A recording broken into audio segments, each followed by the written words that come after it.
Bonjour Frédéric. Bonjour Perle. Ravi de vous accueillir sur la scène du Upday.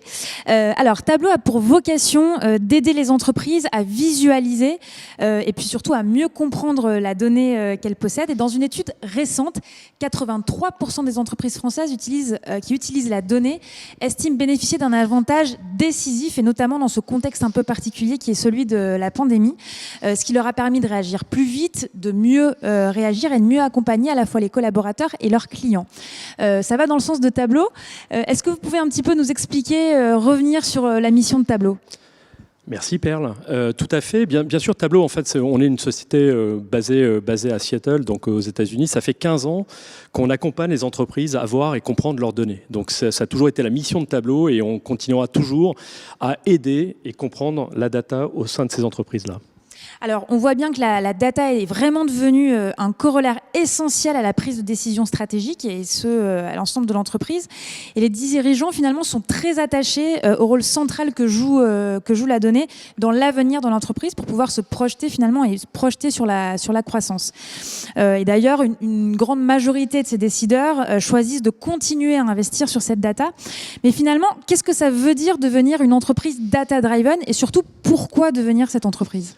Alors c'est une excellente question. En fait, on l'entend beaucoup, le mot data-driven, il est un peu sur toutes les lèvres en ce moment. Toutes les entreprises souhaitent devenir data-driven, pilotées par la donnée. Moi, j'ai plutôt envie de dire, voilà, la donnée permet à quoi à ces entreprises-là ? Première chose, elle permet à des entreprises de valider des décisions, c'est la première chose. Mais la donnée permet aussi, bien évidemment, de prendre des décisions. Il y a deux chiffres qui m'ont interpellé quand j'ai préparé un petit peu cette interview. Le premier chiffre, c'était naturellement l'augmentation très croissante de la donnée. On voit qu'entre 2018 et 2025, on va quasiment faire x5 par rapport au nombre de données qui sont collectées, générées, etc. Ça, c'est le premier point. Donc, les entreprises sont assises sur des mines d'or d'informations, de la donnée et partout, et en même temps, elles l'utilisaient sur un certain nombre de processus. Ça, c'est le premier chiffre. Le deuxième chiffre, et ça, c'est beaucoup plus inquiétant, c'est que 98% des gens qu'on interroge, et en particulier les execs dans les entreprises, veulent devenir data-driven, en tout cas pilotés par la donnée. Mais savez-vous combien d'entre eux y arrivent ? Dites-moi tout. 32% seulement. Donc on est 98% aspirent à cette culture autour de la donnée, seulement 32% y arrivent. Le gap est quand même énorme. Pourquoi est-ce qu'ils n'y arrivent pas ?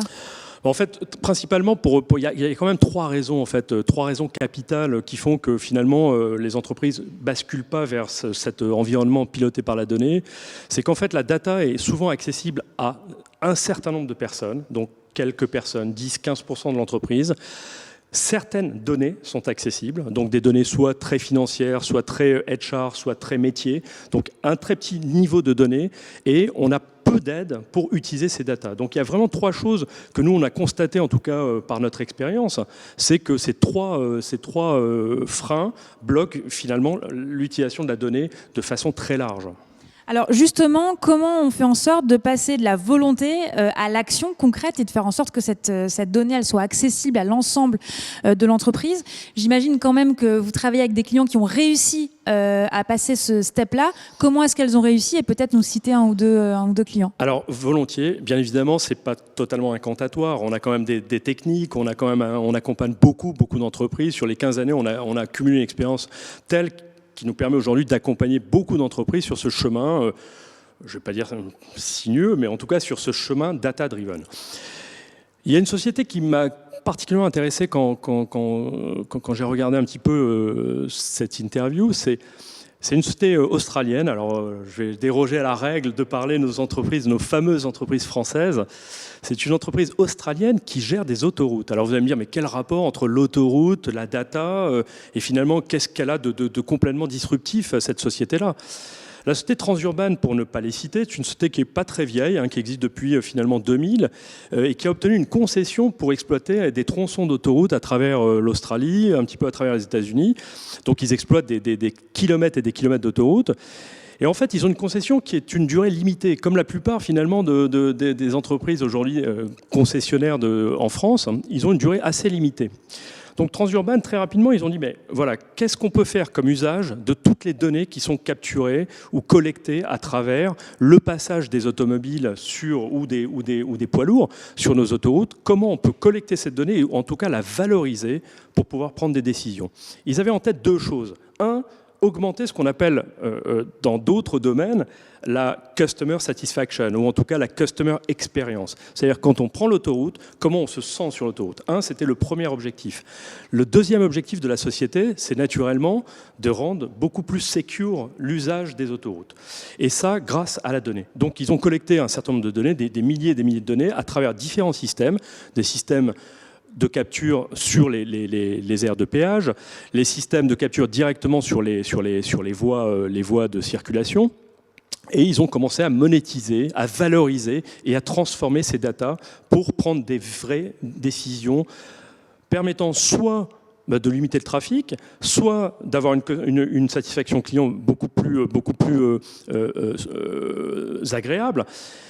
Et ce qui a été intéressant en fait en préparant ça, mais ce qui a été très intéressant, c'est que ça leur a permis, ils s'en rendaient pas compte au début. Au début, ils avaient ces deux objectifs, rendre plus sécure l'autoroute et augmenter la customer, en tout cas la customer experience. Mais en fait, en travaillant sur la donnée, ils se sont dit, mais finalement, on a collecté tellement de données, tellement de données, qu'on est enclin à développer un nouveau business model. Et finalement, les 30 années là, de concession, ça ne devient plus finalement une source anxiogène. Au contraire, ils se disent, grâce à la donnée, on va pouvoir adresser de nouveaux business models. Exactement. Typiquement, les véhicules autonomes, typiquement vendre de la donnée pour rendre les constructeurs de poids lourds avec des poids lourds complètement pilotés, etc., etc. Proposer de nouveaux services et assurer effectivement la pérennité du business. Ça, c'est un point très important qu'on voit un petit peu à travers les différentes interventions sur le HubD, c'est que finalement, cette data, elle permet aussi d'assurer la transformation du business et la croissance de l'entreprise sur le long terme. Voilà, il y a quand même deux points. On sécurise ce qu'on sait faire de très bien, et en même temps, on prévoit demain. Et ça, c'est capital, et c'est pour ça que la plupart des entreprises souhaitent être data-driven, ou en tout cas pilotées par la donnée. Parce que n'oubliez pas quelque chose, Perle, beaucoup d'entreprises sont nées sur la donnée, elles sont nées de la data, et elles viennent disrupter complètement les business models qu'on connaît, les business models traditionnels, et donc changent la façon de travailler. Et donc là, on répond quand même à ces deux axes, pérenniser et projeter. Bon, alors du coup, une fois qu'on a dit tout ça, quels conseils finalement on peut donner à une entreprise et à des décideurs qui veulent engager cette transformation? Alors soyons modestes. Nous, on va donner quelques conseils. Mais efficaces quand même. Voilà, soyons modestes mais efficaces. Quelques vrais facteurs clés de succès, comme on les appelle. Nous, vraiment, on encourage les métiers à travailler dans une relation un peu symbiotique avec l'IT. On a souvent ces oppositions. Est-ce que c'est l'IT qui décide? Ce sont les métiers. Donc, essayons de trouver toujours cette relation symbiotique entre l'informatique dans ces groupes et les métiers. Les métiers, quel que soit le métier, la finance, les HR, le marketing, etc. Donc, c'est vraiment le premier point. C'est le premier point, le facteur clé de succès, en tout cas, qu'on a constaté dans ces entreprises qui ont réussi cette transformation. C'est cette relation. Premier point. Deuxième point, c'est trouver ses sponsors exécutifs, c'est-à-dire des sponsors métiers qui ont bien compris rapidement par 2-3 slides, 2-3 use cases, 2-3 cas d'emploi, cas d'usage, waouh, qu'est-ce que la data va rapporter à ces entreprises? Et ce qui a été le cas d'ailleurs de Transurban, on verra, il y a quelques graphes qui sont très intéressants, qui ont permis d'aller chercher des sponsors au sein de l'entreprise. Donc avoir ces sponsors métiers pour créer la valeur par rapport à ces use cases. Deuxième point. Troisième point, c'est véritablement de développer un peu ce qu'on appelle la data literacy. C'est ce qu'on appelle aussi l'acculturation autour de la data. C'est d'avoir un langage commun autour de la donnée, avec une communauté très forte au sein de l'entreprise. C'est-à-dire que si moi je vous parle d'un chiffre ou en tout cas d'un KPI, que ce KPI soit exactement le même pour tous les départements. Effectivement, il y a un enjeu de compréhension et de culture. Voilà, c'est ce qu'on appelle la culture autour de la donnée. On parle beaucoup de ça en ce moment, mais c'est imposer ou en tout cas instaurer ce climat autour de la data. Et quatrième point, c'est très standard. C'est former. Enfin, il faut jamais cesser de former parce que les technologies évoluent très vite. et elle change régulièrement. Donc former, former, former. Et pour pouvoir effectivement, c'est ce que vous disiez en introduction, on reboucle, c'est de pouvoir rendre accessible cette donnée à tous les métiers, à tous les niveaux de l'entreprise. Et pour ça, il faut qu'il y ait une compréhension et donc une formation des collaborateurs. Donc sur ces bonnes paroles, merci beaucoup pour cette vision en tout cas très dynamique de la data. Et puis on se donne rendez-vous pour d'ailleurs la masterclass qui suivra. Avec grand plaisir. Merci beaucoup, Perle. Merci.